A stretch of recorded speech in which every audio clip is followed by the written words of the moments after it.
मुखिया बनने के बाद बहुत कुछ सुनना पड़ता है, बहुत कुछ नजरअंदाज करना पड़ता है कि देखा अनदेखा करना पड़ता है।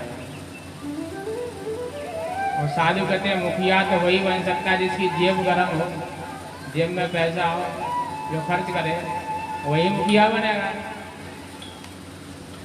तो मुखिया ऐसा होना चाहिए कि पूरे परिवार को एक साथ लेकर के चले, सबको समान भाव से देखे, किसी के प्रति द्वेष ना रखे। का हमारा छोटा बेटा ज्यादा कमाता है तो छोटे बेटा से ज्यादा प्रेम करेंगे, अरे बड़ा बेटा को ज्यादा लाता है तो छोटे बेटा की तरफ देखेंगे ही नहीं। बड़ी बहू ठीक से बात नहीं करती है तो उसकी तरफ नहीं जाना। बड़ी बहू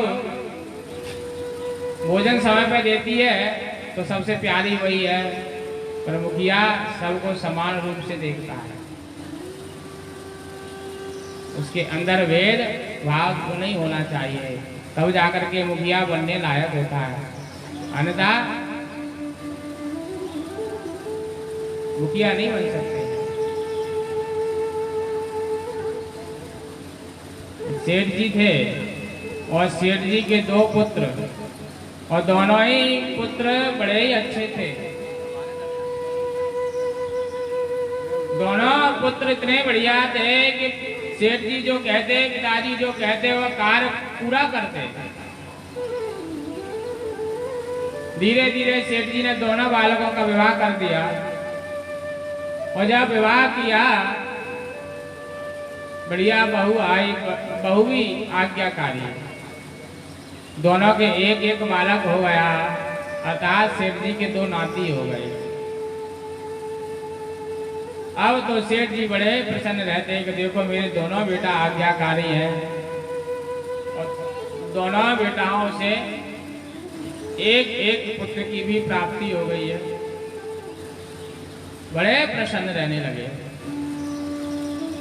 एक दिन सेठ जी का स्वास्थ्य खराब हुआ, और सेठ जी का स्वास्थ्य खराब हुआ तो सेठ जी ने विचार किया कि आज खराब हुआ है, आगे भी हो सकता है, और एक दिन तो मुझे मालिकी किसी न किसी बालक को देनी ही पड़ेगी।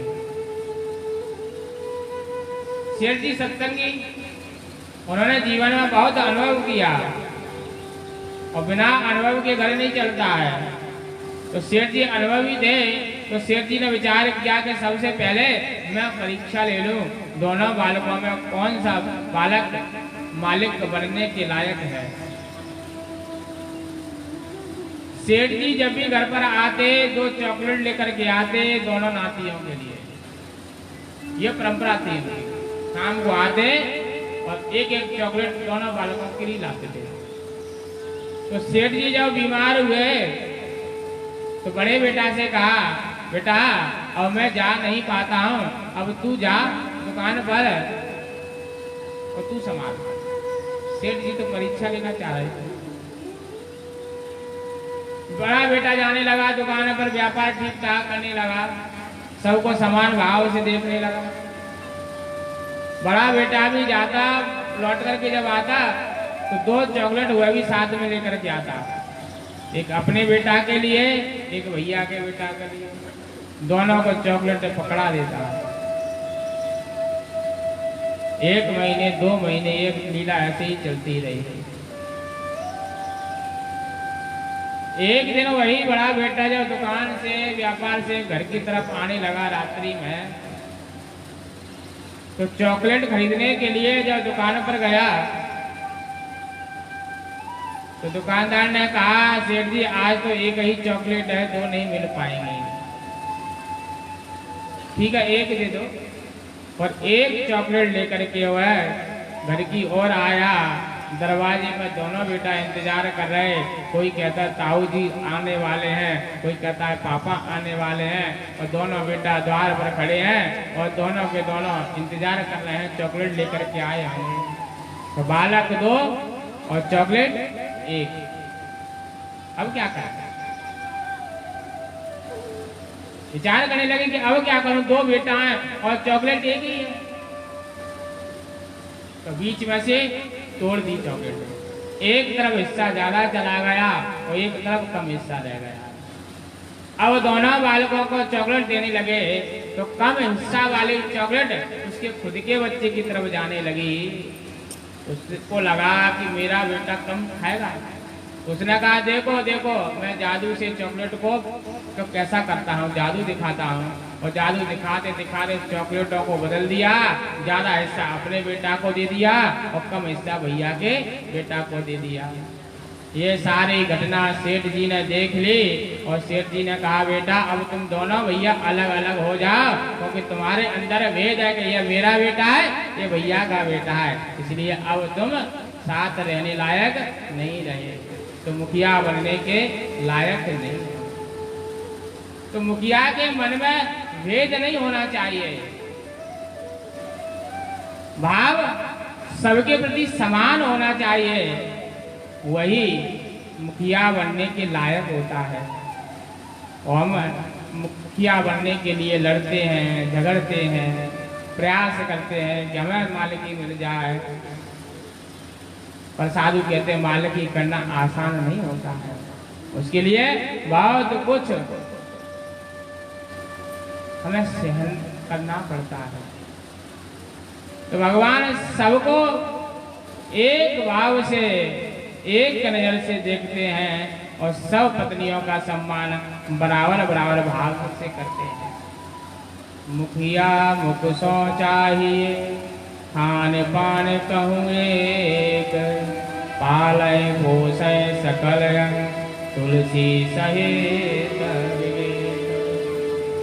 मुखिया हमेशा मुख जैसा होता है, जैसे मुख से भोजन पाया जाता है, पूरे शरीर का पोषण करता है, ऐसे मुखिया घर का मुख है, उसको हानि लाभ होगी तो पूरे परिवार को एक साथ मिलकर के उसका साथ देना चाहिए।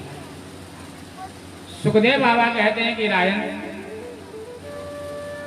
1,61,080 पुत्र और इतना विशाल परिवार, भगवान ने अपने परिवार के किसी सदस्य के चेहरे को मुरझाया हुआ नहीं देखा, सब प्रसन्न तरीके से रहते थे।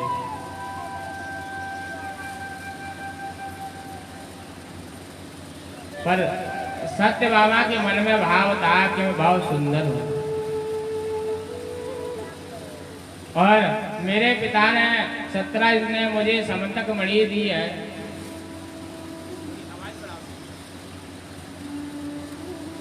मुझे समंतक मणि दी है, तो धन भी मेरे पास बहुत है, रूप भी मेरा अच्छा है, मैं भगवान को अपने तक ही सीमित करना चाहती हूँ। साधु कहते हैं भगवान ना धन से मिलते हैं, धन के अहंकार से मिलते हैं, भगवान ना ज्ञान के अहंकार से मिलते हैं, भगवान ना बल के अहंकार से मिलते हैं। तो फिर कैसे मिलते हैं? भगवान भाव से मिलते हैं। भगवान जान गए सत्य भाव को अहंकार है, इसके अहंकार को दूर करना होगा मुझे, तो लीला की। लीला करने में सबसे पहले नारद बाबा ही आगे रहते हैं। तो नारद बाबा को भगवान का मन है, भगवान की मन की जान गए नारद बाबा, और सत्य बाबा के पास आए। सत्य बाबा से कहा देवी क्या कोई चिंता है? सत्य बाबा ने कहा वैसे तो कोई बात नहीं, हम भगवान को अपने तक ही सीमित रखना चाहते हैं।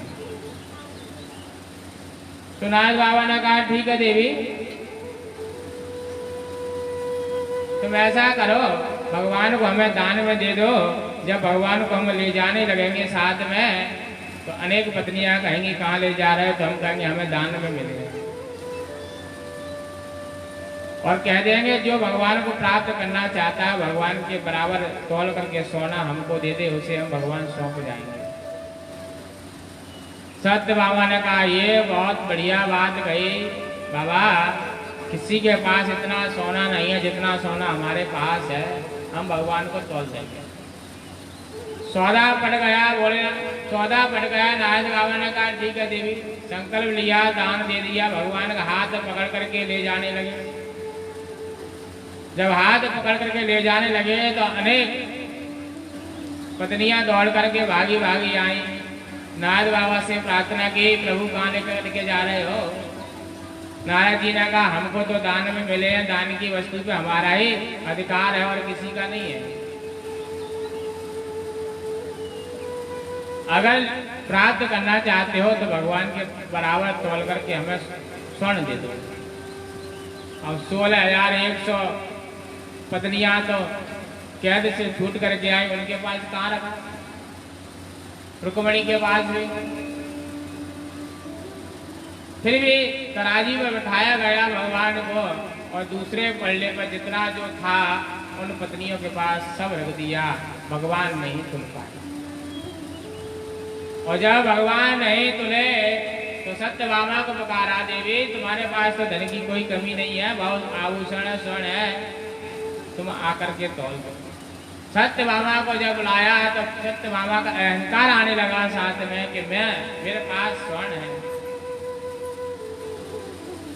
साधु कहते हैं कि जितना भी अहंकार रूपी धन था वह सब चढ़ा दिया, पर भगवान नहीं तुले। भगवान जब नहीं तुले, अहंकार रूपी धन सब चढ़ गया। आंखों में आंसू आ गए सत्यभामा के, मैं अपने धन का अहंकार करती, आज ये धन मेरे काम नहीं आ रहा है। रोने लगी। भगवान जान गए कि इसका अहंकार इसके आंसुओं से निकल गया। अब इसका मन पवित्र हो गया है, इसका मन निर्मल हो गया है। अब इसको धन का अहंकार नहीं रहा। भगवान ने रुक्मणी को इशारा किया और रुक्मणी दौड़ करके आई, तुलसी का दल लिया और तराजू पर चढ़ा दिया। भगवान तोल गए। मात्र तुलसी के दल से ही भगवान तुल जाते हैं। केवल भाव होना चाहिए भगवान को तोलने के लिए। तो तुलसी पत्र भी चढ़ावे तो भगवान तुम्हारे उसी तुलसी पत्र से ही प्रसन्न हो जाते हैं। सुखदेव बाबा कहते हैं कि हमारे पास धन है कि नहीं है, चिंता मत करो।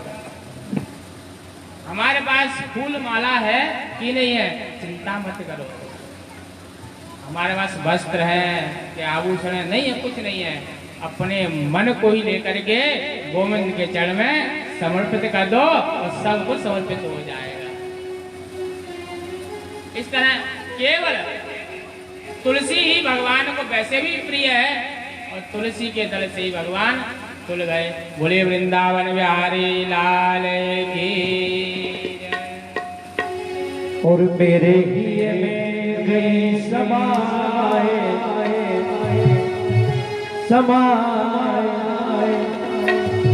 भगत के भाव हरि भक्ति। मेरे ही में गई समाए भक्त के भाव हरि भक्ति। मेरे ही में गई समाए भक्त के भाव हरि भक्ति।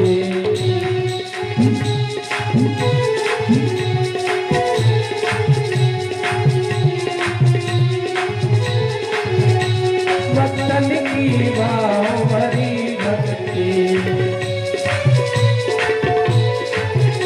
मेरे ही में गई समाए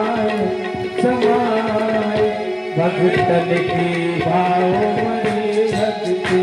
मेरे ही में गई समाए भक्तन की भाव हरि भक्ति।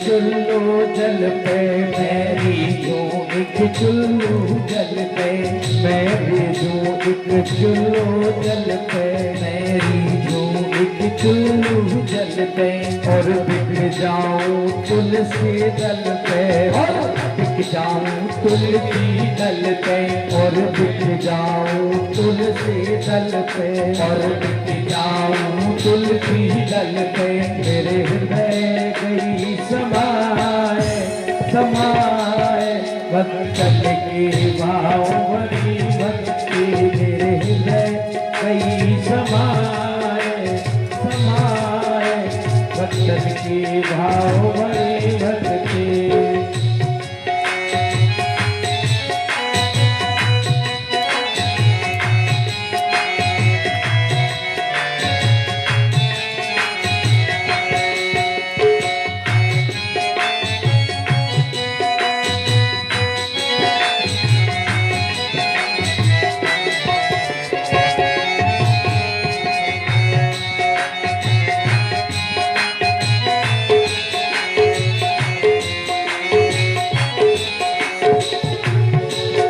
विदुरानी के छिलके खाए, विदुरानी के छिलके खाए, विदुरानी के छिलके खाए, विदुरानी के छिलके खाए, नहीं भोग दुर्योधन के भाए, नहीं भोग दुर्योधन के भाए, गोपियन के छाछ न सुहाए सुहाए, भगतन की भाव भरी भक्ति, मेरे हृदय समाए समाए, भगतन की भाव भरी भक्ति।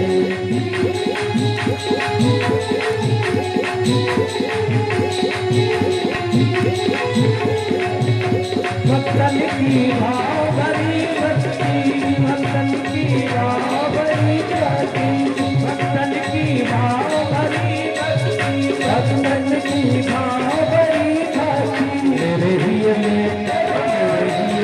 गई समाए, भक्तन की भाव भरी भक्ति, मेरे हृदय गई समाए, भक्तन की भाव भरी भक्ति, भक्तन की भाव भरी भक्ति, भक्तन की भाव भरी भक्ति। बोलिए कृष्ण कन्हैया लाल की। तुलसी के दल से भगवान तुल गए और सत्य भामा का अहंकार तब दूर हो गया। साधु कहते हैं धन का अहंकार भगवान को नहीं प्राप्त करा सकता। अगर धन के बल से ही भगवान को बस में किया जाता तो संसार में धनवानों की कमी नहीं है। धनवान भगवान को तिजोरी में बंद करके रखते और गरीब दर्शन नहीं कर पाते। तो धन से भगवान को नहीं प्राप्त किया जा सकता। किसी ने कहा महाराज बल, तो साधु कहते हैं बल से भगवान को नहीं जीत सकते हैं। कोई अब तक नहीं जीत पाया बल से। अगर बल से भगवान को जीता जा सकता था तो जरासंध 18 बार भगवान से युद्ध करने के लिए आया पर भगवान को जीत नहीं पाया।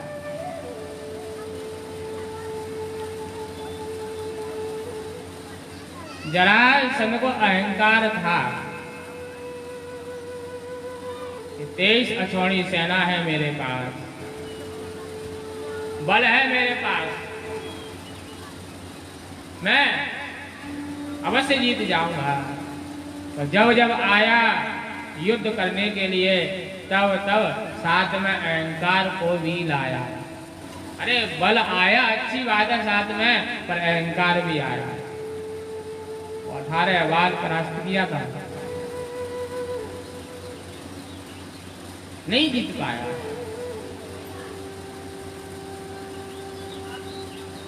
भीम को भी अपने बल का अहंकार था। भगवान को एक दिन मन में विचार आया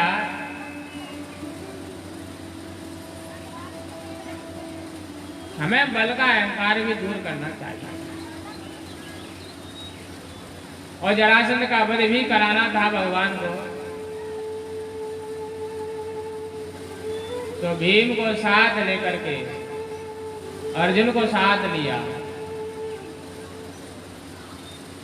और भगवान स्वयं ब्राह्मण का वेश बना करके जरासंध के द्वार पर पहुंच जाते हैं।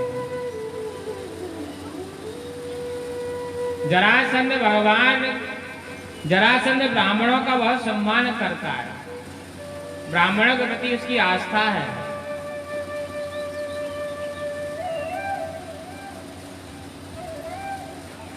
और भगवान अर्जुन भी ब्राह्मण का ही रूप बना करके गए, द्वार पर देखा, प्रसन्न हुआ, अरे ब्राह्मण देवता आओ आओ,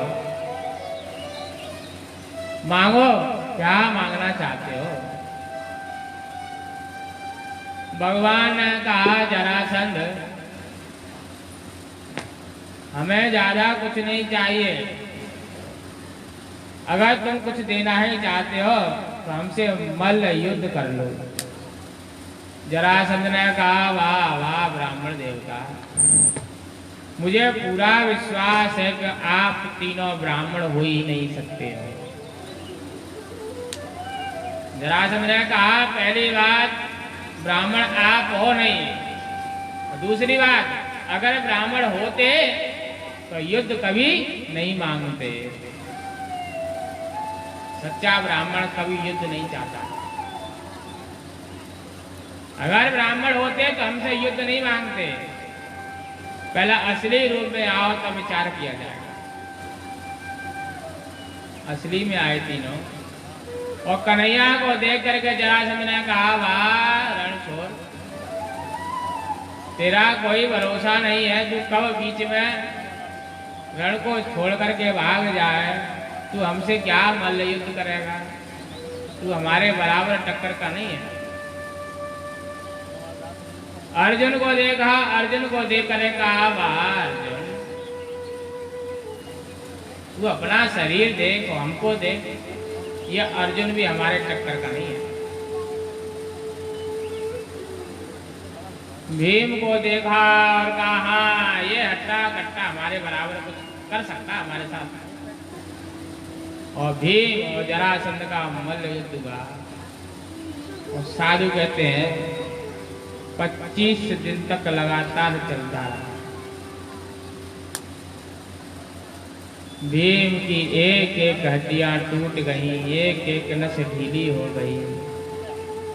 भीम ने रात्रि में जब युद्ध विराम हुआ तो कन्हैया के हाथ जोड़ करके कहा, अरे लाला माखन चोर, जैसे तुम बीच युद्ध को छोड़ करके भाग गए वैसे हम भी भागने वाले हैं, और हमारे वश की बात नहीं है। भगवान ने कहा, भीम दादा तुम बस एक बार मेरी ओर देखो, जीत तुम्हारी निश्चित हो जाएगी। देखो तो सही। भीम ने कहा, प्रभु बस तुम्हारे ऊपर ही विश्वास है, बाकी हमारे अंदर अब कुछ नहीं बचा है। 26वें दिन पुनः मल्ल युद्ध हुआ। और साधु कहते हैं कि जो एक बार कन्हैया की ओर देख ले, अपनी आंखों में कन्हैया को बिठा ले, आंखों के द्वारा हृदय में कन्हैया बैठ जाए तो उसकी जीत निश्चित होती है। आज 26वें दिन जब मल्ल युद्ध हुआ, भीम की नजर कन्हैया की तरफ, और कन्हैया ने एक सीख उठाई और बीच में चीर करके दाएं और बाएं फेंक दी। और भीम ने भी जरासंध को बीच में से चीरा और दाएं बाएं फेंक दिया, और गोविंदाय नमो नमो हो गई। भीम हाथ जोड़ करके कहता है, प्रभु मैं तो ये जान रहा था कि मुझमें 10,000 हाथियों का बल है, मुझे कौन परास्त कर सकता है। पर प्रभु तुम्हारे बिना 10,000 हाथी भी फैल है मेरे, वो भी कुछ नहीं कर सकते। तो बल का अहंकार, हम कहें बल के अहंकार से गोविंद को जीत लिया जाए तो असंभव है। कोई नहीं जीत पाया। किसी ने कहा महाराज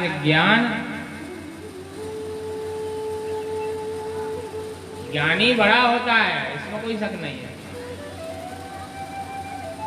पर ज्ञानी बन जाने के बाद अहंकार आ गया तो फिर ज्ञान किसी मतलब का नहीं है। किसी से ठीक से बात ना करो, किसी को सही सलाह ना दो। अरे साहब वो तो बहुत होशियार है, पर सलाह नहीं देगा, वो ठीक से बात भी नहीं करता, तो ऐसे ज्ञान का कोई फायदा नहीं है। तब साधु कहते हैं ज्ञानी बनो या मत बनो, पर अहंकारी मत बनना। ज्ञान प्राप्त कर सको या मत करो, पर भगवान के भक्त बन जाना।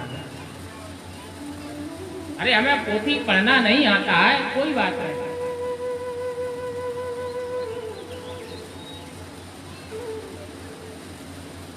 भोलेनाथ ने 100 करोड़ रामायण बनाई, तो एक ही पढ़ते हैं, वाल्मीकि रामायण पढ़ ली या रामचरितमानस पढ़ ली। रामायण सत्यकोट अपारा, 100 करोड़ रामायण बनाई थी भोलेनाथ ने,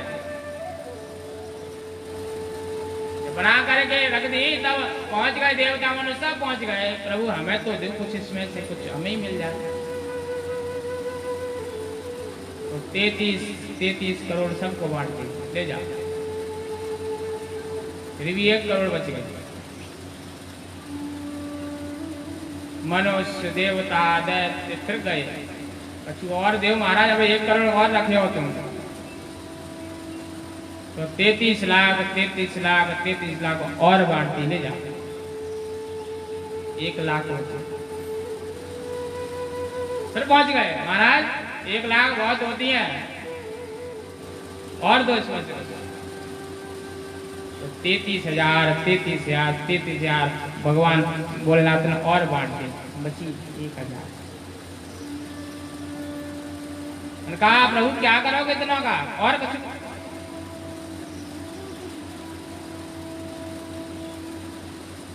उसमें से और बांट दी। अंत में एक शब्द बचा, 3 अक्षर का, और 3 अक्षर जब बचे भोलेनाथ के पास, तब भी कहा उन मानवों ने, दानवों ने, देवताओं ने कि प्रभु 3 शब्दों को भी बांट दो। तब भोलेनाथ ने कहा 3 शब्द मैं नहीं बांटूंगा, ये 3 शब्दों का ही राम नाम है, इसे मैं अपने हृदय में बिठा करके रखूंगा। तो भक्त बनने के लिए हमें कोई ग्रंथ मिले या ना मिले, पर राम नाम तो मिल गया है ना, उसे अपने पास। राम की ही शक्ति अनंत होती है। तो 100 करोड़ रामायण का सार बाहर निकल करके आया, राम नाम कहने का अर्थ है।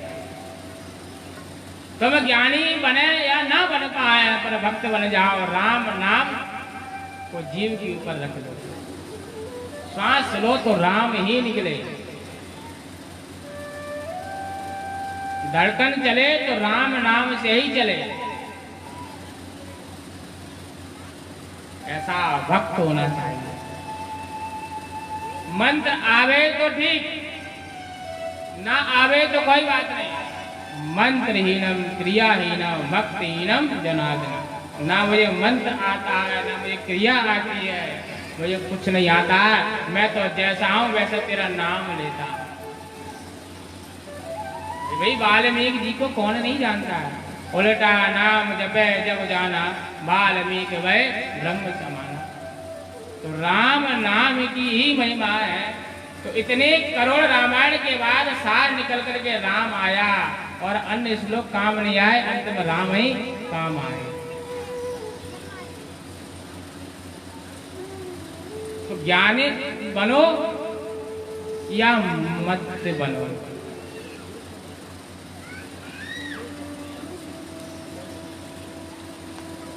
पर भक्त बन जाना।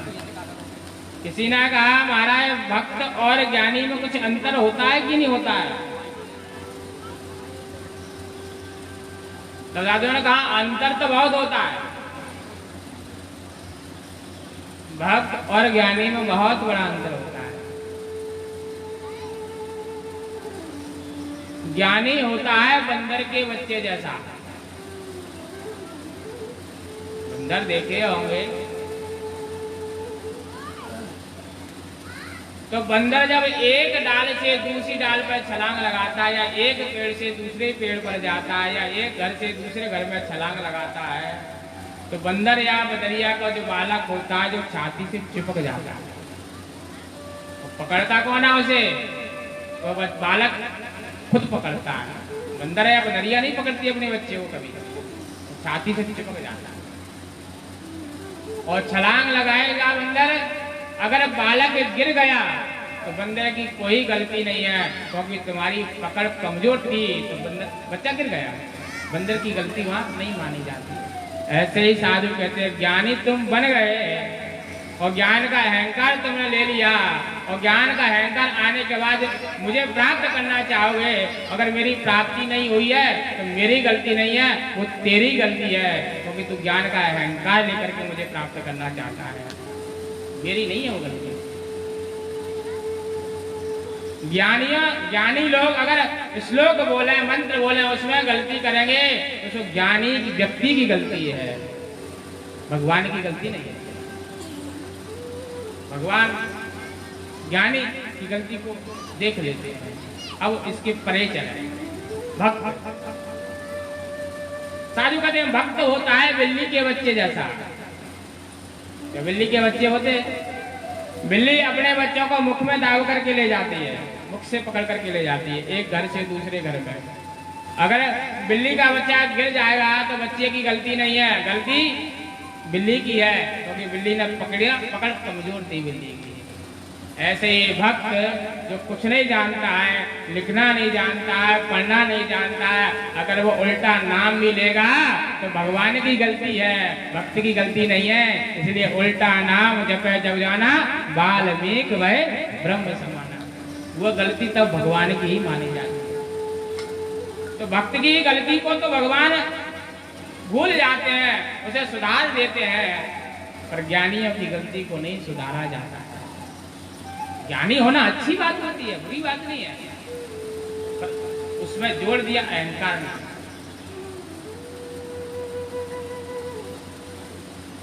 सुखदेव बाबा कहते हैं कि रायन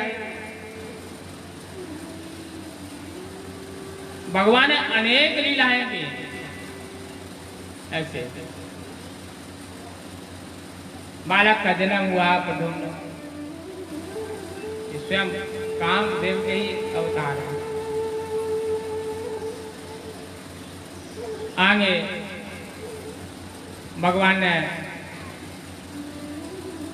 पौंडक का वध किया। साधु कहते हैं कि भक्ति के लिए अनेक साधन हमें बताए गए हैं, नाम, रूप, लीला और धाम। 4 साधन और नाम, रूप, लीला और धाम। तो नाम के बारे में तो बता ही चुके हैं कि नाम तो कैसे भी लिया जाए, उल्टा सीधा भाव उपभाव कैसे भी लिया जाए, नाम तो कल्याण करता ही करता है। तो रूप भगवान का स्वरूप बनाया जाता है। जैसे कल हम रुक्मिणी और कन्हैया के दर्शन किए, झांकी के, ये रूप बनाना हुआ, इसे रूप कहते हैं। तो नाम, रूप, लीला। जब मंच पर मंचन किया जाता है, रास लीला को देखने जाए, राम लीला को देखने जाए, ये लीला है। लीला 2 तरह से आनंद देती है, आंखों से भी आनंद देती है और कानों से भी आनंद देती है। सत्संग रूपी जो लीला है वो कानों से आनंद देती है, और जो दृश्य दिखाए जाते हैं राम लीला में, कृष्ण लीला में, वह आंखों से आनंद देती है। तो नाम, रूप, लीला, फिर धाम। यदा कदा समय मिले तो धीरे धीरे वृंदावन धाम में जाओ, फिर समय मिले अयोध्या धाम जाओ, चित्रकूट धाम जाओ, जहाँ भगवान ने लीलाएं की उस धाम के जाकर के दर्शन करो। तो नाम रूप लीला और धाम, ये चार भक्ति के और साधन। कलयुग में आकर के भक्ति तो इतनी सरल हो गई है, शायद ही किसी अन्य युग में हुई हो। अरे नाम का समय नहीं तो रूप बना करके बैठ जाता। और पौंड्रक करता क्या था, वो भगवान के स्वरूप को भी तो बनाता है। बढ़िया बढ़िया वस्त्र पहन करके मोर पंख लगा लेता है, मुरली धारण कर लेता है, 2 हाथ नकली लगा लिए, भगवान के 4 थे, उसने भी 4 बना दिए। जब पौंड्रक का भगवान ने वध किया तो पौंड्रक के शरीर से एक दिव्य ज्योति निकली और भगवान के अंदर चली गई। परीक्षित ने कहा, प्रभु ये तो दुष्ट है, राक्षस है, इसके शरीर से दिव्य ज्योति निकली और भगवान के अंदर चली गई। हाँ, क्यों? सुखदेव बाबा कहते हैं कि राजन अब ये दुष्ट रहा कहाँ।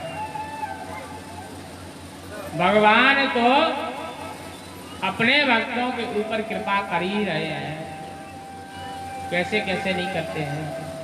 भगवान कहते हैं पौंड्रक जब जब मेरा रूप धारण करता है तो मेरा चिंतन करता होगा निश्चित।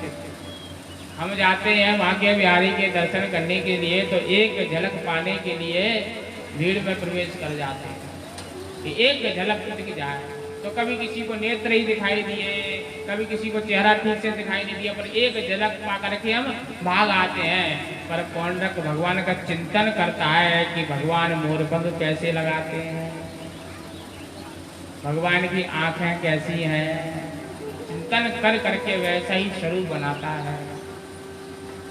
भगवान कैसे चलते हैं, भगवान पीताम्बरी कैसे ओढ़ते हैं, भगवान पादुका कैसे पहनते हैं, तो नीचे से ऊपर तक और ऊपर से नीचे तक सदा उसका चिंतन ही चलता रहता है। सुखदेव बाबा ने कहा, राजन जो भगवान का चिंतन करते करते जाओ,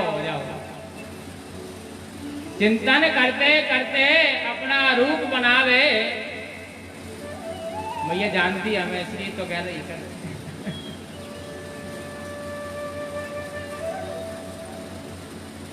चिंतन करते करते अपना रूप बनाता है, मेरा रूप लेता है, तो इससे बढ़कर और कोई क्या भक्त होगा मेरा। विचार करता है कि भगवान कैसे मुस्कुराते हैं, भगवान के मुस्कान पर अच्छे अच्छे फिदा हो जाते हैं कि वाह प्रभु कैसी मुस्कान है तुम्हारी, तेरी मंद मंद मुस्कनिया पे, तेरी मंद मंद मुस्कनिया पे, बलिहार प्यारे तू, बलिहार प्यारे तू, तेरी मंद मंद मुस्कनिया पे, तेरी मंद मंद मुस्कनिया पे, बलिहार प्यारे तू, बलिहार प्यारे तू, तेरी मंद मंद मुस्कनिया पे, तेरी मंद मंद मुस्कनिया पे, बलिहार सामने, बलिहार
पे काले काले, ओ तेरी मोर मुकुट लटकनिया पे, तेरी मोर मुकुट लटकनिया पे, बलिहार प्यारे जो, बलिहार प्यारे जो, बलिहार प्यारे जो, बलिहार प्यारे जो।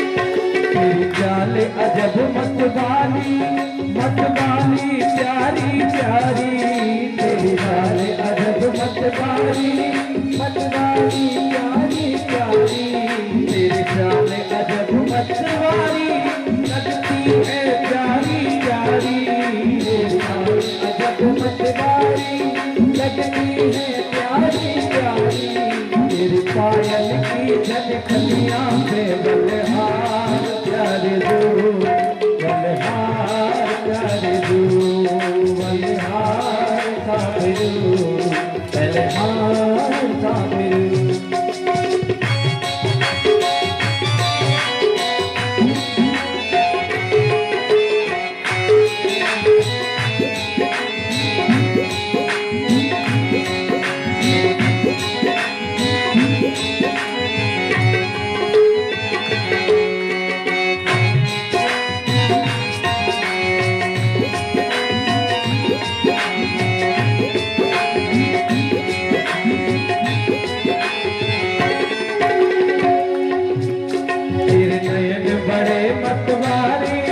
मतवारे कारे कारे, तेरे नैन बड़े मतवारे मतवारे कारे कारे, तेरे तुरजी सी झुझरनिया पे, तेरे तुरजी सी झुझरनिया पे, बलिहार प्यारे जो, बलिहार प्यारे जो, तेरी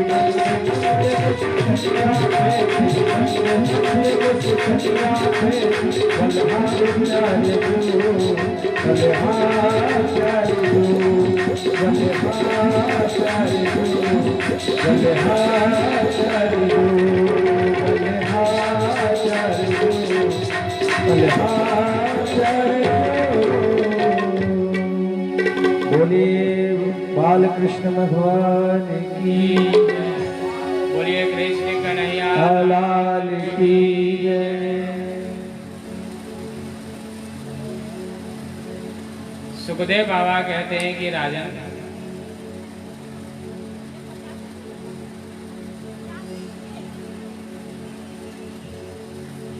अब पौंड्रक पापी नहीं रहा, क्योंकि स्वरूप का चिंतन करता है। जैसे भगवान मुस्कुराते वैसे ही पौंड्रक भी मुस्कुराता है, और